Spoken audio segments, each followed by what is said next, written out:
Varicose veins కి సరైన చికిత్స కోసం సంప్రదించండి ఎవిస్ హాస్పిటల్. నమస్తే రమగారు. నమస్తే జయ. రమగారు, ఏదైనా కొత్త సిరీస్ని స్టార్ట్ చేద్దామా? ఒక చిన్న నావెల్ చెప్తా. ఓకే. యాక్చువల్గా ఇది బొమ్మరిల్లులో వచ్చి ఉంటాయి సిరీస్. బొమ్మరిల్లులో వచ్చిన సీరియల్ అయి ఉంటుంది అనుకుంటున్నా. స్క్రిప్ట్లో దొరికింది నాకు. 1980లో ప్రింట్ అయిందట. రూపాయి పావలాట అప్పుడు ఈ పుస్తకం. 80లో ప్రింట్ అయింది. కథ బాగుంది, చక్కగా ఇంట్రెస్టింగ్గా ఉంది. విజయ చంద్రిక కథ పేరేనా? కథ పేరే. విజయ చంద్రిక ఒక అమ్మాయి అనమాట. ఆ అమ్మాయి తాలూకు తెలివితేటల మీద కథ. పూర్వం మధురానగరం. ఈ మధురానగరంలో ఒక ముసలివాడు దానికి ఈశాన్యంగా ఉన్న అడవికి పుల్లలు తెచ్చుకోవడానికి వెళ్ళాడు. కట్టపుల్లలు తెచ్చుకోవడానికి వెళ్ళాడు. పుల్లలు తెచ్చి ఏం చేసేవాడంటే అమ్ముకునేవాడు. అమ్ముకుని ఓ 10 పావలావో వచ్చేది. 10 లేవు అప్పుడు, పావలాలు అర్ధలే. ఆ తెచ్చిన పావలాతోటి నూకలు కొనుక్కొస్తే ముసలిది గంజి కాచేదన్నమాట. అయితే ఏమైంది, ఆ పుల్లలు ఈ పుల్లలు ఏరాడు. అడవంతా చాలా విశాలంగా ఉంది. అన్నీ ఏరి ఒక దగ్గరికి పెట్టి తాడు పెట్టి కడదామనుకున్నాడు. తాడు లేదు. ఇదేమిటి, నేను తాడు తేలేదా అని ఆలోచించాడు. పొద్దున జరిగింది గుర్తొచ్చింది. పొద్దున్న తన దగ్గర ఉన్న తాడుని ఇచ్చింది భార్య. ఇచ్చి ఎట్లా కొట్లా తాడుతో పట్టుకురా, ఇవాళకి ఒక నూకల గింజ ఒక్క గింజ లేదు, నువ్వు పట్టుకొస్తేనే మన ఇద్దరికి తిండని చెప్పింది. అయితే ఈ తాడు మెత్తగుందని దాన్ని ఇట్లా గుంజాడు. తెగిపోతే ఏమన్నాడు, చక్రధరుడి దగ్గరికి వెళ్ళి తాడు తీసుకుంటాను, వాడు ఇవాళ రేపు ఒంటో బాగుండలేదు, అడవికి వెళ్ళటం లేదు, వాడి దగ్గర తీసుకుంటానంటే ఆవిడ ఏమంది, ప్రతిసారి ఇట్లాగే చేస్తున్నావు, ఎప్పటి నుంచో ఇది పాతబడిపోయింది, ఓ కొత్త తాడు కొనుక్కురమ్మంటున్నాను సంతరించి, నువ్వు కొనుక్కురావడం లేదు అని తిట్టింది. తిడితే కాదు ఇవాళ చక్రధరుడి దగ్గర తీసుకెళ్తానంటే, నువ్వు తీసుకెళ్ళు, కానీ నువ్వు సంతలో అవి అమ్మేసి వచ్చేటప్పుడు తాడు కొనుక్కురా అని ఖచ్చితంగా చెప్పింది. ఈ డిస్కషన్ అంతా జరిగింది, కానీ ఈయన చక్రధరుడి దగ్గర నుంచి తాడు మాత్రం తేలా. ఇప్పుడు ఏం చేయాలి, ఈ పుల్లలు ఇన్ని పుల్లలు చేర్చాడు, పెద్ద మోపు. ఈ మోపుని కట్టగడితే గాని నెత్తికెక్కవు, ఎక్కితే గాని సంతలో అమ్ముడవ్వవు, అదైతే గాని గింజలు రావు, అదైతే గాని గంజి రాదు. ఏ కర్ర పుల్లలు లేకుండా వెళ్తే చంపేస్తుంది పెళ్ళాం. పొద్దునే ఒకటి మెట్టింది నెత్తి మీద. ఇప్పుడు ఏం చేయాలి ఆలోచించాడు. ఏదైనా తాడు, ఇంత అడవి కదా, ఓ తీగో ఒకటి ఏదైనా దొరకపోతుందా అని చెప్పేసి ఏం చేశాడు, అటాటా వెతుకుతుంటే ఏదో ఇంత బారుగా ఒకటి కనపడింది. మామూలుగా అడవి తీగలు అవి ఉంటాయి కదా, ఒక్క రవ్వ కను చీకటి పడుతోంది, బాగా చీకటి అయిపోలేదు, కొంచెం అడవిలో 4:30-5 గంటలకి చీకటి పడ్డట్టు ఉంటుంది. ఒక బారాటిది కనపడింది, ఒక బాగా 3 మూరల దాకా ఉంది, 2.5-3 మూరలు సరిపోతుంది. అది పోయి దాని దగ్గరికి వెళ్ళి చూశాడు. చూస్తే అది తీరా తాడు కాదు, ఒక చచ్చిన పాము చచ్చిపోయింది. అయ్యో ఏం చేయను, ఆ పాముతో ఇట్లా కడతావు. అయినా సరే ఏమనిపించింది, ఇంక ఏది దొరకల, పుల్లలు తీసుకెళ్ళకపోతే పెళ్ళాన్ని చంపేస్తుంది, ఆ తాడుతో చచ్చిపోయింది కదా, ఆ పాముతోటే కట్టేద్దామని ఆ పాముని ఇట్లా చేత్తపుచ్చుకున్నాడు. చచ్చిన పాముని ఇట్లా పట్టుకోగానే ఒక్క క్షణంలో ఈ చచ్చిపోయిన పాము మాయమైపోయి నీలం రంగులో ధగ మెరుస్తున్న ఒక మణిలాగా మారిపోయింది ఆ పాము. అది చూసుకున్నాడు, ఇదేమిటి తాడు ఇట్లా అయిపోయి, తాడు అనుకుంటే పాము అనుకుంటే మణి అయింది. దానికేసి చూస్తున్నాడు, ఏం చేయాలో తోచల. సరే ఇదేదో జరిగిందని పెళ్ళానికి చెబుదాము. ఆ తాడు అట్లా మారిపోవటాన్ని జీర్ణించుకోలేకపోయాడు. ఆ పుల్లలు అక్కడ బారేసి 4 పుల్లలు చేత్తో చంకలో పెట్టుకున్నాడు. నెత్తి మీద చిన్న గుడ్డ ఉంటుంది కదా తల కట్టుకునేది, దాంట్లో 4 పుల్లలు మాత్రం తమ పొయ్యిలోకి పట్టుకుని ఇంటికి నడుచుకుంటూ పోయాడు. పెళ్ళానికి చూపించాడు. ఆవిడ 4 తిట్లు తిట్టింది, కానీ చివరికి ఆ మణిని చూసి ఆశ్చర్యపోయింది. నాగమణి అనమాట ఇది. నాగు అది ఎట్లా ఉందంటే నల్లటిది, ఇంత పొడుగాటిది, నల్లటి నాగు ఇట్లా మణిగా మారిపోయిందంటే నాగమణి అయ్యి ఉంటుంది అని. సరే దీన్ని ఏం చేద్దామని ఆలోచించుకున్నారు. ఆలోచిస్తే ఇతను అన్నాడు, వ్యాపారి దగ్గరికి వెళ్ళి అమ్ముతాం, శెట్టిగారి దగ్గరికి వెళ్ళి అమ్మేద్దామన్నాడు. నీ బొంద, శెట్టిగారి దగ్గరికి వెళ్తే 4 నాణేలు ఇస్తారు, నీకేమొస్తుంది, అట్లా కాదు రాజుకు అప్పచెప్పాలి దీన్ని, ఆయన కొంచెం ఎక్కువ ఇస్తాడని. సరే రాజుగారి దగ్గరికి వెళ్దాం అనుకున్నాడు. ఆ మణిని చేత్తో పుచ్చుకున్నాడు. ఒక చిన్న గుడ్డలో మూట కట్టుకుని రాజుగారింటికి ప్రయాణం అయ్యాడు. మర్నాడు పొద్దున రాజుగారింటికి వెళ్ళాడు.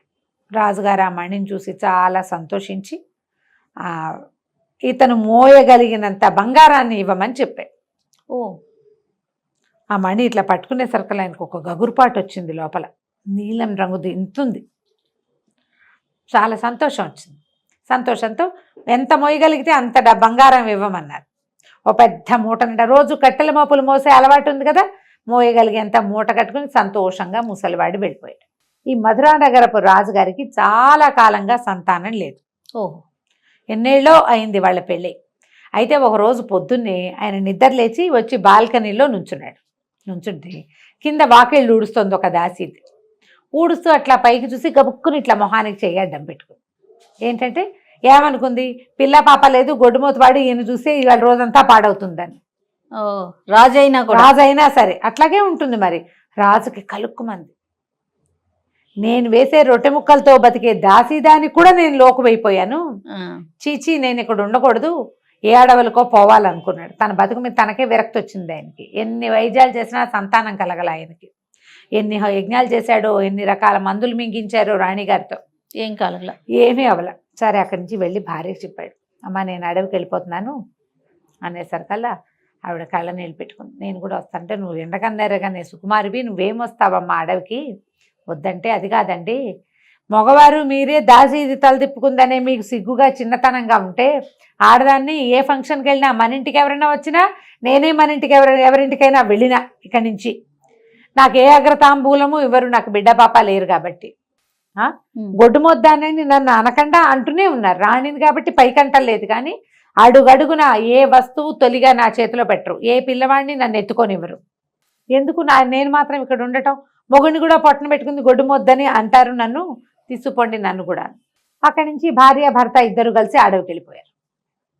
వెళ్ళిపోయాక ఆ అడవిలో ఒక మహాముని ఒక ఆయన ఉన్నాడు. ఆ మునికి ఇంతకుముందు ఈ రాజుగారితోటి చంద్రప్రభో ఏదో ఆయన పేరు పరిచయం ఉంది. ఆయన ఆశ్చర్యపోయాడు, ఇంత చిన్న వయసులో మీరు ఇలాగ రావటం ఏమిటి, దీన్ని ఏమంటారు, వానప్రస్థాశ్రమం. అడవికి వచ్చేసేది ఎప్పుడు వస్తారు, ఇల్లు వాకిలి వదిలిపెట్టేసి వృద్ధులు అయిపోయాక పిల్లలకి రాజ్యం అంతా అప్పచెప్పిన తర్వాత వానప్రస్థాశ్రమంలో తపస్సు చేసుకోవడానికి వస్తారు. ఈ వైరాగ్యం ఏమిటయ్యా, ఇంకా చిన్నవాళ్ళు మీరు అనేసరికి ఆయన చాలా దుఃఖపడ్డాడు. రాజు, ఏం చేయము మునివర్య, మాకు సంతానం కలగలేదు, ప్రజలకి మా మా మా ఇది అంటే మా పరిస్థితి ప్రజలకు నచ్చటం లేదు, వాళ్ళు మా మొహం చూడకుండా అవుతున్నారు, చాలా అవమానకరంగా ఉంటుంది పరిస్థితి, సంతానం లేదు, రాజ్యానికి ఉత్తరాధికారి లేడు, మా పితరులకి నీళ్ళు వదిలే దిక్కు లేదు, తపస్సు అయినా చేసుకుందామని మేము వచ్చేసామంటే ముని అన్నాడు, కాదు మీకు సంతానం ఉంది, మీకు ఒక పిల్లవాడు కలుగుతాడు, నా మాట విని వెళ్ళిపోండి, మీకు పిల్లవాడు లభిస్తాడు అని చెప్పాడు. వీళ్ళిద్దరూ వెనక్కి వచ్చేసారు. ఆ వెనక్కి వచ్చేసిన రాజుగారు ఇప్పుడు ఈ ముసలాయనకి ఇంత బంగారం ఇచ్చాడు. ఆ మణిని పట్టుకెళ్ళి భార్య చేతిలో పెట్టాడు. ఎప్పుడైతే ఈ భార్య చేతిలో మణి పెట్టాడో, అబ్బా ఎంత బాగుంది అన్నది క్షణంలో అది పిల్లాడిగా మారిపోయింది. ఆ మణి ఓహో, చచ్చిన పాము మణిగా మారి మణి పిల్లాడిగా మారిపోయింది. తెల్లగా మిసమిసలాడుతూ ఉన్న ఇంత బిడ్డ. ఇక రాజుగారు ఆశ్చర్యపోయాడు, ఇదేమిటి ఈ విచిత్రం, కుమారుడు లభిస్తాడని ముని చెప్పాడు, ముని వాక్యం వేరు కాదు, వమ్ము కాదు వాక్యం, చూడు పిల్లాడు లభించాడు, వీడే మన రాజ్యానికి ఉత్తరాధికారిని సంతోషంగా పెంచుకున్నారు. ఆ పిల్లాడికి మణివల్లభుడు అని పేరు పెట్టారు. మణివల్ల దొరికాడు కాబట్టి ఎంత బాగానో చూసుకునేవాళ్ళు. పిల్లాడు చక్కగా పెరిగాడు. కానీ వీళ్ళకి ఈ అడవిలో పాము మణయింది, మణి పిల్లవాడయ్యాడు కాబట్టి వీడిని బయటికి పంపిస్తే ఏదైనా అవుతుందన్న భయం. వీడు పిల్లాడు కాదు కదా, అతి జాగ్రత్తతోటి ఆ పిల్లాడిని బయటికి ఎప్పుడు పంపించేవాళ్ళు కాదు. పిల్లల్ని ఎవరైనా లోపల తెప్పించి ఆడిచ్చేవాళ్ళు. అట్లా 12 ఏళ్ళు వచ్చినాయి. ఈ లోపల వాడికి వాళ్ళు వచ్చిన పిల్లలు ఫ్రెండ్స్, మేము చదువుకున్నాం, అది చదివాం అంటే ఏం నాకేమీ రాదు అనిపించేది. నేను కూడా చదువుకుంటా అన్నాడు. ఓ మాస్టర్ని పిలిచారు. చదువుకుంటుంటే ఇక్కడ చదువు కుదరదు అనిపిస్తుంది. కొన్నాళ్ళు పోయాక ఇంకోడెవడో వచ్చి నేను గురుకులం నుంచి వచ్చానన్నాడు. ఏం చేస్తారంటే గురుకులంలో అలా ఉంటుంది, ఇలా ఉంటుంది, ఇలా చెప్పేసరికి వీడికి ఉత్సాహం, పాపం వాడికి వెళ్ళిపోవాలని కోరిక. వాళ్ళ అమ్మని నాన్నని అడిగాడు. వాళ్ళు ససేమిరా అన్నారు. చూసి 12 ఏళ్ళు నిండుతుండగా ఈ అబ్బాయి కొంత ధనాన్ని మూటగట్టుకుని ఒక గుర్రం ఎక్కి అడవిలోకి పారిపోయాడు. వెళ్ళిపోయేసరికల్లా ఇక వెళ్ళిన వాడు అట్లా వెళ్ళి ఆ గుర్రంతో ఒక నదీ తీరానికి చేరాడు. అది ఇంచుమించు కోసల రాజ్యం దాకా వెళ్ళిపోయాడు. ఏదో కొంత ఆహారం తీసుకెళ్ళాడు, మధ్యలో ఆగాడు. వాడికి ఎక్స్పెడిషన్ లాగా ఉందన్నమాట ఆ వెళ్ళే దారి. ఉత్సాహంగా ఉంది. ఆ కాలంలో దారులు కాచేవాళ్ళు వాళ్ళు అలాంటి వ్యవహారాలు ఏం పెద్దగా లేవు, సుమారుగా ఉన్నాయి, ఎక్కువ లేవు. వెళ్ళాడు. పిల్లాడిని వెళ్ళిపోనిచ్చారనమాట. ప్రజలు చూసినా కూడా చూసి చూడట్టు ఊరుకున్నారు. ఎవరో రాజుల పిల్లాడు వెళ్తున్నాడు అనుకున్నారు. అక్కడికి వెళ్ళాక ఒక చెరువు తీదలో దీని దగ్గర ఒక కుర్రాడు ఎవరో బట్టలు ఉతుక్కుంటూ కనపడ్డాడు. దగ్గరలో ఏదైనా ఊరుందా అంటే ఇది పెద్ద అడవి, ఇందులో ఊరు లేదు బోరు లేదు, ఉన్నదంతా మా గురుకులం మాత్రమే ఉంది అన్నాడు. అమ్మో గురుకులం ఉందా, ఎలాంటి గురుకులం, గురుగారి పేరేంటి, అదేంటి ఇదేంటి అని అడిగాడు. అడిగేసరికి పక్కనే దగ్గరలోనే గురుకులం ఉంది, నేను అందులో శిష్యుణ్ణి, విద్యానంద మహర్షి ఇక్కడ విద్యాభ్యాసం చేయిస్తారు అని చెప్పేసరికి ఈ కుర్రాడు ఆ రెండో వాడిని గుర్రం ఎక్కించుకుని ఆ గురుకులానికి ఎలా వెళ్ళాలో అక్కడికి పోయాడు. పోయి ఆయనకి దండం పెడితే ఆయనేమో నోట్ల నుంచి నురుగులు కక్కుతున్న గుర్రము, అది ఎప్పటి నుంచో ప్రయాణం చేస్తుంది, చక్కగా 12 ఏళ్ల పిల్లాడు, మంచి రాజుగారి అబ్బాయిలాగా బట్టలు గిట్టలు కనపడుతున్నాయి. ఎవరు ఏమిటి అంటే నాకు విద్యాభ్యాసానికి మా ఊళ్ళో కుదరలేదు, మా తల్లిదండ్రులకి భయము, వాళ్ళు పంపలేదు, నా అంతటి నేనే వచ్చానని చెప్తాడు. కానీ ఫలానా రాజ్యము అన్నమాట అబ్బాయి చెప్పడు. సరేలే, విద్యార్థిగా వచ్చిన వాడు వాడంతట వాడొచ్చినా అమ్మా నాన్న తీసుకొచ్చినా సమానమే. అక్కడి నుంచి పిల్లాన్ని అట్టు పెట్టుకున్నారు. అయితే ఆ కాలంలోనే కోసల రాజకుమార్తె విజయచంద్రిక కూడా విద్యాభ్యాసానికి వచ్చింది. కొంచెం చిన్నది, కానీ ఆ అమ్మాయి ముందు నుంచి ఉంది, ముందు కొంత చదువుకుని వెళ్ళి మళ్ళీ వచ్చేసింది. ఇతనికంటే కొంచెం చిన్నపిల్ల. ఇతనితోటి ఫ్రెండ్షిప్ చేసింది. వీళ్ళిద్దరూ కలిసి బాగా మాట్లాడుకునేవాళ్ళు, కలిసే కత్తి పట్టటాలు అవి నేర్చుకున్నారు. బాగా అలవాటైంది. ఇతనికి క్రమంగా పెద్దవాడు అవుతున్న కొందికి సొంత ఇంటికి వెళ్ళాలన్న భావన లేదు. 10 సంవత్సరాలు గడిచినాయి. అబ్బా. ఈ అబ్బాయికి 22 ఏళ్ళు వచ్చినాయి, ఆ విజయచంద్రికి 20 ఏళ్ళు వచ్చినాయి. విద్యాభ్యాసం మొత్తం పూర్తయ్యాక కోసల రాజు గారు వచ్చాడు. వచ్చి కూతురుని తీసుకెళ్ళటానికి వచ్చి ఇతనితో ఎప్పుడు వచ్చినప్పుడల్లా ఆయన మాట్లాడేవాడు, కూతురుని చూడడానికి వచ్చేవాడు. ఆ పాఠశాలలో ఉన్న చాలా మంది పిల్లల తల్లిదండ్రులు వచ్చి చూసేవాళ్ళు, ఇతని కోసం ఎవరు వచ్చేవాళ్ళు కాదు. అప్పుడప్పుడు అనిపించేది, ఏమిటి వీళ్ళు నా కోసం వెతకలేదా, వాళ్ళు వెతకకుండా నన్ను ఎలా వదిలేశారు అని ఆశ్చర్యంగా ఉండేది. అయితే ఆయన ఏమన్నాడు, ఆ కోసల రాజు వచ్చి అబ్బాయి విద్యాభ్యాసం అయిపోయింది కదా, మరి నువ్వు వస్తావా మాతోటి, మీ నాన్నగారు వాళ్ళ దగ్గరికి వెళ్తావా, లేదా అంతఃపురానికి వచ్చేసేయి మాతో పాటు అని అడిగేసరికి అలా ఆయనకి ఏమనిపించింది, వీడికి 10 ఏళ్ళు అయినా వాళ్ళు అసలు కనీసం వెతుకుతూ ఎవడైనా రావాలి కదా, ఈ 10 ఏళ్ళ నుంచి ఎవరైనా వస్తారేమోనని ఎదురు చూస్తూనే ఉన్నాడు, ఎవ్వరూ వదిలేశారు వాళ్ళు. అలా అనిపించింది అతనికి. ఎందుకు వీళ్ళతో వెళ్తే సరిపోతుంది అని చెప్పేసి విజయచంద్రికతో కలిసి అక్కడికి వెళ్ళిపోయాడు కోసల రాజ్యానికి. ఇక వాళ్ళతోటి కలిసి కొంతకాలం ఉన్నాడు. మెల్లిగా ఇద్దరు ఏంటంటే మొదటంతా చిన్నప్పుడు స్నేహం, క్రమంగా ప్రేమలో పడ్డారు, పెళ్లి చేసుకుందాం అనుకున్నారు. అయితే మీ అమ్మ నాన్న ఎవరో చెప్పు, మా నాన్న వెళ్ళి మాట్లాడతాడు అంటుంది. ఇతనికి అసలు వాళ్ళ రాజ్యం పేరెత్తటం కూడా ఇష్టం లేదు. అక్కడ పరిస్థితులు ఏంటో కూడా తెలియదు. ఇప్పుడు చెప్తే వెళ్ళాక అక్కడ ఏమవుతుందో అంటే, అమ్మాయి ఏమంది, మరి వెళ్ళి కనుక్కునిరా పరిస్థితులు అంటే, సరే వెళ్తానన్నాక అమ్మాయికి ఏమనిపించింది అంటే, వీడిని వదిలేస్తే చేయి దాటిపోతాడేమో అని అనిపించింది. అందుకని నేను వస్తాను పద, ఇద్దరం కలిసే వెళ్దాం, మీ రాజ్యంలో పరిస్థితులు ఏమిటో చూసుకుందాం, మీ అమ్మా నాన్న సంగతి ఏమిటో చూసుకుందాం, అక్కడ ఓకే అయిన తర్వాత మా నాన్నకి చెప్పి ఇద్దరం పెళ్లి చేసుకుందామని ఇద్దరు కలిసి బయలుదేరారు. 2 రోజుల ప్రయాణం తర్వాత అమ్మాయికి ఏమనిపించిందంటే, ఇలా అవివాహితులుగా వెళ్ళకూడదు, వాళ్ళ అమ్మాయి లేచి వచ్చిందంటారు, అందుకని మనం ఇక్కడ ఎక్కడైనా పెళ్లి చేసేసుకుందామని బండి ఒప్పించి పెళ్లి చేసేసుకుందాం, భార్యాభర్త. కాకపోతే వీళ్ళు ఏమనుకున్నారు, ఇలా అడవుల్లో ప్రయాణం చేసేటప్పుడు ఇలా ఆడవాళ్ళ బట్టలతో వెళ్ళకూడదు, నా బట్టలు నువ్వు కూడా మనం వేసుకో, ఇద్దరం కలిసి అన్నదమ్ముల్లాగా కనపడతాం. వీళ్ళిద్దరికి ఏంటంటే దగ్గర పోలికలు ఉంటాయి. ఆ సదాటుగా చూస్తే అతనే అమ్మాయి అనుకునే ప్రమాదం ఉంది. స్త్రీ బట్టల్లో ఉంటే కనపడదు, మగవాళ్ళ దుస్తులు వేసుకుంటే వాళ్ళిద్దరు ఒడ్డు పొడుగు ఒకేలాగా కనపడతారు. ఈ మగవాళ్ళ బట్టలు వేసుకుంది విజయచంద్రిక. ఆ విజయచంద్రిక ఈ మణివల్లభుడు ఇద్దరు కలిసి వాళ్ళ గుర్రాలు వేసుకుని రాజ్యానికి బయలుదేరారు. మధ్యలో ప్రపంచాన్ని తెలుసుకుంటూ చూసుకుంటూ అడవుల్లో తిరుగుతూ మెల్లిగా ఒక దారి పట్టారు. రాజకుమారుడు రాజకుమార్తె ఎవరెవరు, మణివల్లభుడు విజయచంద్రిక చూసావా, ఇద్దరు కలిసి బయలుదేరారు, పెళ్లి చేసేసుకున్నారు. భార్యాభర్తలుగా వెళ్ళాలనుకున్నారు. సరే, ఇక ప్రయాణం చేయగా దూరంగా ఏదో ఒక గుడిసె లాంటిది కనపడుతోంది, ఒక పాక, కొంచెం పెద్దదే. తీరా చూస్తే అక్కడికి వెళ్తే ఒక ముసలం ఉంది. అక్కడ ముసలం ఉంటే, మా కాసిన మంచినీళ్ళు ఇస్తావా అంటే, నాయన ఇంత నిర్జనంగా ఉన్న అడవిలోకి ఎందుకు వచ్చారు, ఎలా వచ్చారు, ఏమిటి అది అని అడిగారు.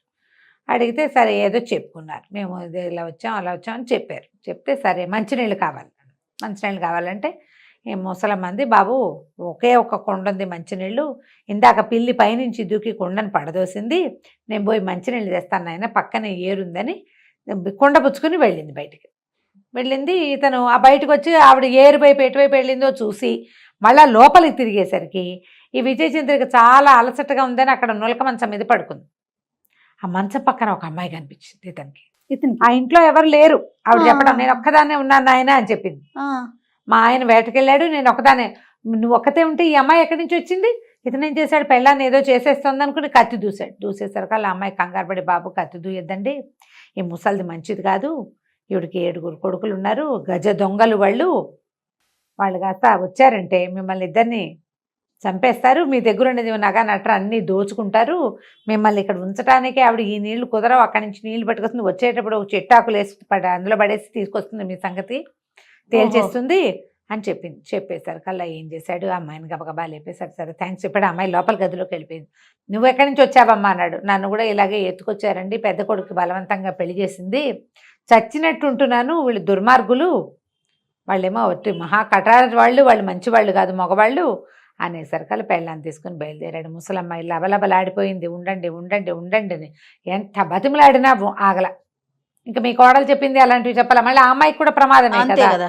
కాదు కాదు, మేము వెళ్ళిపోవాల్సింది, మాకు మంచినీళ్ళు వద్దు, మేము బయటే తాగుతాం, వెళ్ళిపోవాలి అర్జెంటుగానని బయటకు వచ్చేసాడు. వచ్చేస్తే ఆవిడ వెంబడబడింది కానీ దొరకల. ఇతను ఓ పక్కకి ఏం చేశాడు, అటువైపు దక్షిణం వైపుకు వెళ్ళండి, దక్షిణం వైపుకు వెళ్ళండి అని చెప్పింది కానీ ఇతను దక్షిణం వైపుకు వెళ్ళకుండా ఇంకో దిక్కుకి దారి తీశాడు. ఆవిడ చెప్పిన దిక్కు వైపుకి ఇప్పుడు అట్నుంచే వాళ్ళు వస్తున్నారేమో. ఒకవేళ ఈ ముసలిది కూడా ఎందుకు వెళ్ళింది, ఇక్కడ ఏదో డబ్బు వచ్చే అవకాశం ఉందని వాళ్ళకి వార్తలు పంపడానికి వెళ్ళుండొచ్చు మేబీ, అందుకని రెండో దారి పెట్టాడు. భార్య తను ఇద్దరు కలిసి నడవటం మొదలుపెట్టారు. ఏమైందంటే వాళ్ళ గుర్రాలు అవి జారిపోయినాయి వాళ్ళ దగ్గర నుంచి, కానీ డబ్బులు ఇవున్నాయి వాళ్ళ దగ్గర, ధనం ఉంది, నడిచి వెళ్తున్నారనమాట. ఈ ఇంతలో ఏమైంది, ఈ ముసలమ్మ మొగుడు పిల్లలు వచ్చేసారు ఇంటికి. వచ్చేసారు కల్లా బంగారు చిలకలు లాంటి వాళ్ళు ఇద్దరు ఎగిరిపోయారు. కాస్త ముందు వస్తే ఏం పోయేది, ఇంత లేటుగా వచ్చారు అని గోల పెట్టి పంపించి వీళ్ళు వెనకాల పడ్డారు. వీళ్ళిద్దరూ ఎన్ని విధాలు పరిగెత్తారు, ఎంత పరిగెడతారు. అమ్మాయి కొంచెం ఏంటంటే దానికి యుద్ధ విద్యలు వచ్చినా ఆడపిల్లలకి కొంచెం సుకుమారం ఉంటుంది ఎంతో కొంత. యుద్ధ విద్యలు వచ్చిన అమ్మాయే. అక్కడి నుంచి ఏమన్నాడు, చెట్టెక్కిచ్చాడు, నువ్వు ఇక్కడే ఉండు, వాళ్ళందరి సంగతి నేను చూస్తానంటే నేను మాత్రం చూడనా అని కత్తి తీసింది. ఇద్దరు కలిసి చెడామడా వాడు నలుగురిని అబ్బాయి నరికాడు, ముగ్గురిని అమ్మాయి నరికేసింది. ముసలాడు కాళ్ళు పట్టుకున్నాడు. ఆ ముసలమ్మ భర్త, బాబు వదిలేసే, పిల్లల కోసమే కదా ఇంత కష్టపడతాం మేము, పిల్లల్ని కాస్త చంపేశావు, ముసలిది ఒక్కతే అయిపోతుంది, కోడలు కూడా ఉంది, మమ్మల్ని వదిలే అంటే వదిలేశారు. వదిలేసేసి ఈ మగవాళ్ళ దుస్తులు ధరించి బయలుదేరారు. వెళ్ళగా అవంతి నగరానికి చేరారు వీళ్ళు. ఓ నగరానికి చేరాక ఏమైంది, సరే ఏమన్నాడు, మనం ఓ పని చేద్దాం, కొద్ది రోజులు ఇక్కడ ఉందాం, కొంచెం ఆహారం వండుకొని తినడానికి సామాన్లు పట్టుకొస్తానని ఆ అమ్మాయిని ఒక చోట పెట్టి వీడు పట్టణంలోకి వెళ్ళాడు. వెళ్తే బజార్లో అందరూ కొంచెం వేషధారణ కొత్త ఊరు వాళ్ళు తెలుస్తూ ఉంటారు కదా, అన్ని కొట్లల్లోనూ సరుకులు రేట్లు అన్నీ కొనుక్కుని మొత్తం ఒక బండి తీసుకుని మొత్తం వేసుకెళ్తానని చెప్పాడు. ముందుకెళ్ళేసరికల్లా ఒక చోట ఒక అందమైన అమ్మాయి ఉంది ఒక కొట్లో. తర్వాత అమ్మాయి దగ్గర ఏంటంటే రకరకాల పదార్థాలు తాగడానికి, షర్బత్తులు అవి ఉన్నాయి. సరే అందమైన అమ్మాయి, కొంచెం మనసు, వీడి భార్య అందమైందే కానీ ఆ వయసు పిల్లలకి ఏముంది, కాస్త అందంగా కనపడితే చూస్తారు కదా. చూసేసరికల్లా ఆవిడేమంది, సరే నేను నీకు తాగడానికి ఏమైనా ఇస్తా, తాంబూలాలు కడుతుంది అనమాట, కిళ్ళీలు కట్టే కొట్టది. ఓహో, కిళ్ళీలు నాకు కూడా ఒక తాంబూలం ఇస్తావా అని అడిగాడు. అడిగేసరికల్లా ఓ ఎందుకు ఇవ్వను, తాంబూలానికి ముందు మంచినీళ్ళు తాగాలి, నీళ్లు తాగిన తర్వాత తాంబూలం వేసుకుంటే మహా బాగుంటుందని కూజాల నుంచి నీళ్లు ఇచ్చింది. ఓ గుక్క వేస్తుంటేనే ఇతనికి ఏదో అయిపోతున్నట్టు అనిపించింది. 3 గుక్కలు వేసి అన్ని మంచినీళ్ళు ఒక గ్లాసెడ్ నీళ్లు తాగేసరికల్లా శరీరం అంతా కుంచించిపోయి మేకలాగా మారిపోయాడు. ఆ కొట్టు బయట 2-3 మేకలు కట్టేసినాయి, వీణు కూడా అక్కడ కట్టేసింది. అదొక మంత్రగత్తి అనమాట. ఓహో, ఎంతసేపు అయినా ఈ భర్త తిరిగి రాలే. విజయచంద్రికి ఆశ్చర్యంగా, ఎందుకు రాడు ఇంతసేపు అయితే, ఏమిటో చూద్దామని. ఈ అమ్మాయి కూడా మగబట్టల్లోనే ఉంది కదా, మళ్ళీ దీంట్లోకి వచ్చింది, మార్కెట్లోకి వచ్చేసరికల్లా అతను మొదట చూసి వెళ్ళిన కొట్ల వాళ్ళంతా, బాబు చాలాసేపు అయింది, ఇంకా మార్కెట్లోనే ఉన్నారా, సామాన్లు సరుకులు పట్టించుకెళ్ళటం లేదు ఏంటండి అని అడుగుతున్నారు. సేమ్ ఒకేలాగా ఉంటారు, ఒకలాగా ఉన్నారు కదా. ఈ అమ్మాయి ఓహో వీళ్ళందరి కొట్లకి వీడు వచ్చాడు అనమాట. ఇంకా ముందుకెళ్దామని చూసి ముందుకెళ్ళి ఈ తాంబూలపు కొట్టు దగ్గరికి వెళ్ళి, తాంబూలపు కొట్టు దగ్గరికి వెళ్ళేసరికల్లా ఈ తాంబూలం కొట్టు దగ్గర అమ్మాయి ఏమిటి సరిగ్గా ఆ సమయానికి ఆ కొట్టులో తాంబూలాలు కట్టే అమ్మాయి ఎటో వెళ్ళింది కాస్త పక్కకి. ఆ కొట్టు బయట కట్టేసిన మేక తెగరిచింది దీన్ని చూసి. ఈ అమ్మాయిని ఈ విజయచంద్రకి చూసి. మేక ఎందుకు అరుస్తుందో అర్థం కాలం. సరే ఇక్కడ ఎవరు లేరు, దాన్ని ఎదురుగుండా ఒక సామాన్ల కొట్టుంది, ఆ సరుకుల కొట్టులోకి వెళ్ళి పలకరించాడు. పని అయిపోయిందా బాబు, సామాన్లు పట్టుకెళ్ళటానికి వచ్చారా అన్నాడు. ఏదో తలకాయ ఊపింది. అన్ని కొట్లు చూసారా అన్నాడు. కొట్లన్నీ చూశాను.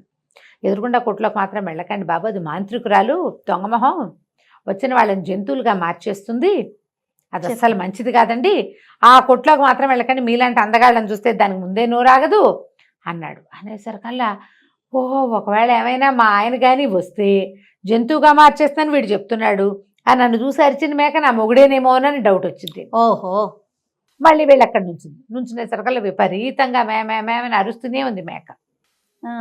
ఎట్లా వీడిని మనిషిగా చెయ్యాలో తెలియలా, ఏం చెయ్యాలో అర్థం కాలేదు. సరే ఈ లోపల ఆవిడొచ్చి నవ్వుతూ అందగాడా తాంబూలం కావాలా అని అడుగుతోంది.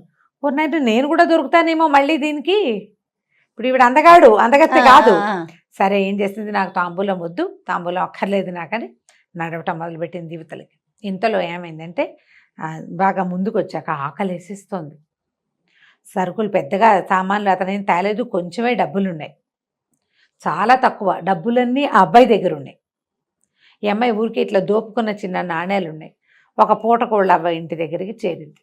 చేరేసరికల్లా ఆవిడ బోల్డన్ని పిండి వంటలు పెట్టుకొని చేస్తోంది. తెగ ఏడుస్తోంది. ఏడ్చేస్తుంటే ఏమడిగింది, ఎందుకవ్వ అట్లా ఏడుస్తావు, ఏమైనా కష్టం వచ్చిందా, అంత కష్టం వచ్చిందా అని మీ పిండి వంటలు పప్పలు వండుకుంటావు ఎందుకు, దీనికి దానికి మ్యాచింగ్ కుదరటలేదు కదా అడిగేసరికల్లా నాయన బంగారు కొండలు ఉన్నావు, ఏ తల్లికి కన్నబెట్టవో, ఇట్లాగే ఉంటాడయ్యా నా కొడుకు కూడా, రేపొద్దున వాడికి చావు వచ్చేస్తుందని ఏడుస్తున్నాను అని. కొడుక్కి చావు వస్తుందంటే పిండి వంటలు వండుకుంటారా ఎవరైనా అంటే, నేనేం చెప్పాను ఆయన, ఈ అవంతిపుర రాజకుమార్తె ఒక ఆవిడుంది చిత్రలేఖ, ఆ చిత్రలేఖ కొన్నాళ్ల క్రితం, చాలా అందగత్తె అమ్మాయి, కొన్నాళ్ల క్రితం చెలికత్తెలతో కలిసి అడవికి షికారు వెళ్ళింది. షికారు వెళ్ళిన తర్వాత 10 మంది చెలికత్తెలతో వెళ్ళింది, 10 మంది పోయారు, ఆ అమ్మాయి ఒక్కతే తిరిగి వచ్చింది. ఆ మర్నాటి నుంచి చిత్రలేఖతోటి వివాహం చేస్తామని చిత్రలేఖతో గడిపి ఆమె అడిగిన ప్రశ్నకు సమాధానం చెప్పిన వాడికి చిత్రలేఖ నుంచి పెళ్లి చేస్తామని రాజుగారు టంకేయించాడు. రోజుకొక పెళ్లి కొడుకు చొప్పున వెళ్ళారు. వెళ్ళిన వాడు వెళ్ళిపోయినట్టు చచ్చిపోయారు. కొన్ని రోజులు పోయాక ఇక టంకేస్తే ఎవడు రావటం లేదని కుటుంబానికి ఒకడు చొప్పున చిత్రలేఖకి ఆమెతో గడపడానికి ఒక అబ్బాయిని పంపించాలని ఖచ్చితంగా శాసనం చేశారు. ఒక్కో కుటుంబం నుంచి ఒక్కో పిల్లాడి చొప్పున ఎంతమంది మగ పిల్లలు వెళ్ళారు ఇప్పటికీ రావడం వచ్చేది లేదు. చిత్రలేఖ అక్కడే ఉంటుంది. మళ్ళీ తెల్లారేసరికి మళ్ళీ టంకు, మళ్ళీ ఎవరో ఒకళ్ళు మీ ఇంటికి తాకీదులే ఉత్తరం వచ్చేస్తుంది, మీ అబ్బాయిని పంపించాలి అని. అబ్బాయి వెళ్తే ఇక అంతే, మా పిల్లాడు కూడా వెళ్తాడు నాయన, పాపం ఇంకా బతికి రాడు, అందుకని 4 రకాలు తింటాడని చేసి పెడుతున్నాను, చేస్తున్నా, దుఃఖం ఆపుకోలేక ఏడుస్తున్నాను. చిత్రలేఖ ఆడపిల్ల, రాజుగారు అమ్మాయి, అంతఃపుర కన్య. చిత్రలేఖ ఎవరిని మింగేతిస్తుంది, దానితోటైనా ఎవరైనా ఉండాలి, దానిలో అయినా ఎవరైనా ఉండాలి, అంతే. ఈ రెండిట్లలో ఏదో ఒకటి ఉందనుకుని, ఏమందావా చచ్చేలా ఆకలిస్తుంది, పావలా లేదు నా దగ్గర, ఒక కానీ ఉందంతే నా బొడ్లో, ఇంకంతకంటే లేవు, ఈ పదార్థాలన్నీ నాకు తినబెట్టు, నీ కొడుకు బదులు నేను వెళ్తా అనేసరికి, అయ్యో నాయన ఏ తల్లిగిన బిడ్డవో, వద్దంది ముసలిది, కానీ ఆశ పుట్టింది. అంతేగా, కొడుకు మరణం తప్పింది కదా. సరే మళ్ళీ వాళ్ళ ఇంటికి ఇప్పట్లో ఛాన్స్ రాదు, ఇది రాదు, కొన్నాళ్ళు బతుకుతాడు కొడుకు. చక్కగా విస్తరేసి స్నానం చేయని ఆయన స్నానం చేయించి శుభ్రంగా పెట్టింది. కడుపు నిండా తినేసి కాళ్ళు జాపు పడుకుని సాయంకాలం అయ్యేసరికల్లా వెళ్ళింది కోటకి. వాళ్ళందరూ ఈ పిల్లని చూసి ఆశ్చర్యపోయారు. మామూలుగా రోజుకో పిల్లాడు అంటే ఎవరో ఎలాగో ఉన్నవాళ్ళు వస్తారు, అందంగా మెరిసిపోయే కుర్రాళ్ళు ఏం ప్రతి ఇంట్లోనూ ఉంటారా, ఉండరు కదా. ఈ కుర్రాన్ని చూసేసరికి వాళ్ళు నిర్ఘాంతపోయారు. నూనెకి మీసాల వాడల్లే ఉన్నాడే, అయ్యో ఎంత పండల్లే ఉన్నాడు, వీడే నిజంగా చిత్రలేఖకి మొగుడైతే బాగుంటుంది, ఇలా చచ్చిపోవడానికి వచ్చాడని రాజభట్లందరూ బిక్కమొహాలు వేసుకున్నారు. రాజుగారి దగ్గర ప్రవేశపెట్టారు. నేను ఈ ఊరు అబ్బాయిని కానండి, ఫలానా పూటకోళ్ళమ్మ కొడుకు బదులు నేను వచ్చానంటే, నువ్వెందుకు రానైనా చచ్చిపోతావు, నీ దారి నువ్వు పోక అంటే, కాదు నేను చూడాల్సిందేనన్నాడు. సరే సాయంకాలం భోజనం పెట్టారు. రాజుగారి ప్రసాదంలో చీకటి పడేసరికల్లా ఈయన్ని తీసుకెళ్ళి చిత్రలేఖ దగ్గరికి పంపారు. ఆ చిత్రలేఖ నిర్ఘాంతపోయింది. ఎంత బాగున్నాడు, మనసు బారేసుకుంది ఆవిడ. ఇంత బాగున్నాడు, చచ్చిపోతాడు కదా, వృధాగా చచ్చిపోతాడు, ఏం చేయాలో తెలియదు. సరే రాత్రి అయితే ఆవిడ ఏడు మొహం పెట్టుకుని, నువ్వు నిదానంగా వెళ్ళిపో, రాత్రి అయ్యేదాకా ఇక్కడే ఉన్నావంటే మరి నిన్ను చంపేస్తారు. ఒకవేళ నేను లేననుకో, అప్పుడు నువ్వు ఏమవుతుందంటే, ఏముంది నేను మా నాన్న మా రాజ్యం సర్వనాశనం అయిపోతాం, పోతే పోతాం, నువ్వు మాత్రం చచ్చిపోకూడదు, నువ్వు ఇంత బాగున్నావని బతిమలాడింది. కాదు, ఏం జరుగుతుందో చూస్తాను అనేసరికల్లా సరే అర్ధరాత్రి 11 గంటలు 11:30కు గంట కొట్టేసరికల్లా ఈ చిత్రలేఖ వెనకాల నుంచి ఒకడు వచ్చాడు భూతాకారంతో. వచ్చేసరికల్లా ఈ అమ్మాయి ఏం చేసింది, కత్తి తీసి యుద్ధానికి దిగింది. ఎవరైనా ఎదిరించే వాళ్ళు చూస్తే వాళ్ళని కనపడితే ఆ రాక్షసుడు తగ్గిపోతాడు. ఎదిరించే వాళ్ళు ఎవరు లేరు. సడన్గా ఇప్పుడు అందంగా ఉన్న అమ్మాయి వెనకాల నుంచి ఒక పెద్ద భూతం వస్తే భయం వేసి సావరు. అవును, ఎవరు దానికి రెడీగా ఉంటారు? ఏం జరుగుతుందో ఎవ్వడికి తెలియదు. అక్కడి నుంచి ఈ అమ్మాయి చెడామడా యుద్ధం చేస్తే ఆ రాక్షసాకారాన్ని 5-6 దెబ్బలు కొట్టేసింది. వాడి నెత్తురు వాడే చూసుకునేలాగా చేసింది. ఆ రక్తం చూసేసరికల్లా వాడికి అస్సలు చచ్చిపోయాడు. ఈ చిత్రలేఖ కూడా ఈ రాక్షసుడు బయటకు వచ్చేసరికల్లా కేవ్వని కేక పెడుతూ స్పృహ తప్పిపోయింది. తెల్లవారింది. తెల్లారేసరికల్లా అందరూ ఏముంది, చచ్చిపోయింటాడు, శవం కూడా ఉండదు. రాజకుమార్తెకి మేల్కొల్పులు పాడడానికి వచ్చారు దాసీగణం. చూస్తే రాజకుమార్తె ఏమో స్పృహ తప్పిపడింది. ఈ ఇంతకుముందు ముందు రోజు రాత్రి వచ్చిన కుర్రాడు బాగానే ఓ పక్క మీద పడుకుని నిద్రపోతున్నాడు. ఆశ్చర్యపోయారు, ఎట్లా బతుకున్నాడు?